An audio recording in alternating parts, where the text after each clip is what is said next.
حضرت جابر بن عبداللہ رضی اللہ تعالیٰ عنہ سے روایت ہے، حضور میں کہ جب آدمی کسی جگہ پر جائے تو حضور میں وہ جو مجلس ہے وہ تمہارے پاس امانت ہے، اس مجلس کی ہر بات تمہارے پاس امانت ہے، اور کوئی خاص مجلس جس میں مشاورت کی گئی ہے، جس میں کوئی پلان کیا گیا ہے اور یہ سب لوگ جانتے ہیں کہ یہ ایک خاص راز ہے، تو میں وہ راز اور وہ مجلس تمہارے پاس امانت ہے، اور اگر تم اس میں خیانت کرو گے تو کل ہمیں اس پر بھی جو ہے وہ جواب دینا ہوگا۔ مجلسیں بھی امانت ہوتی ہیں، اور جو مجلس میں کی گئی بات ہو وہ کسی دانا بزرگ کا قول ہے کہ جس کو راز بتایا جائے اور پھر کہا جائے کہ یہ راز کی بات ہے تو اس کو راز نہیں بتانا چاہیے۔ جو اتنی قربت بھی نہیں ہے کہ اس کو بات بتانے کے بعد 2 بار کہنا پڑتا کہ کسی کو بتانا نہ، تو پھر اس کو بتانی نہیں چاہیے، جس کو یہ بتانا پڑے کہ یہ کسی کو بتانا،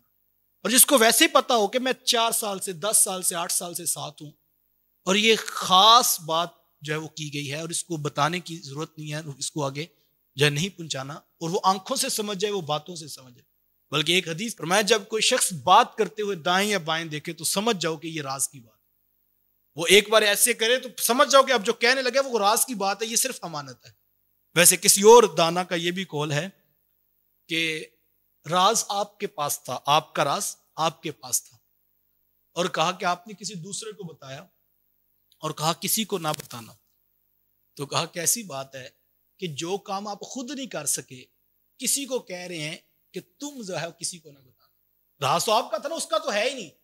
راز تو آپ کا ہے اور آپ خود نہیں سنبھال سکے، آپ نے کسی کو بتایا، ساتھ یہ بھی کہا کسی اور کو نہ بتانا، تو جو چیز آپ اپنی خود نہیں سنبھال سکے، میں آپ سب کو یہ نصیحت کرتا ہوں آج کہ خدا را اپنے گناہ کسی کو نہ بتاؤ، اس پر کبھی فخر نہ کرو، اپنا راز ایسا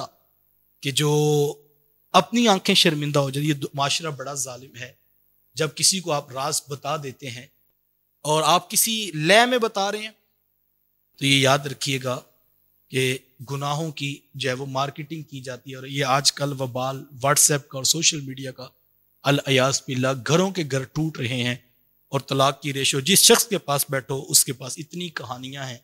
کہ اللہ ہم سب کی عزتیں محفوظ فرمائے۔